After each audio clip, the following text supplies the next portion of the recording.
Des ventilateurs qui fonctionnent jour et nuit, le grincement des tapis. Dans ces silos, l'entreprise souffle et stocke et sèche des céréales. Les riverains doivent vivre avec ce fond sonore, mais l'une d'entre eux ne le supporte plus. Ce matin, j'étais réveillée à 5h30 parce que j'avais la résonance en fait, des silos dans ma chambre.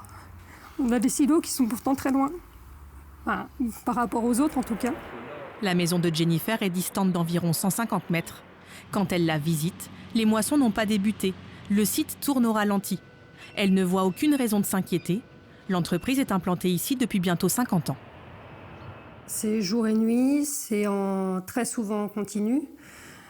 C'est des sifflements, c'est des bips de recul des engins très régulièrement. Mais un an plus tard, Jennifer est épuisée. Sans médicaments, elle n'arrive plus à dormir. Et pour cause, 2 études acoustiques réalisées en 2023 et 2024 révèlent des mesures non conformes, jusqu'à 7 fois supérieures au seuil autorisé la nuit. Et on se retrouve coincé ici en fait, avec cet achat où on avait beaucoup de projets. C'est simple, c'est mon unique sujet de conversation quasiment. J'ai plus de vie. Voilà comment je ressens.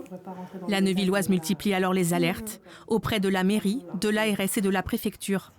En septembre 2024, la société soufflée est mise en demeure.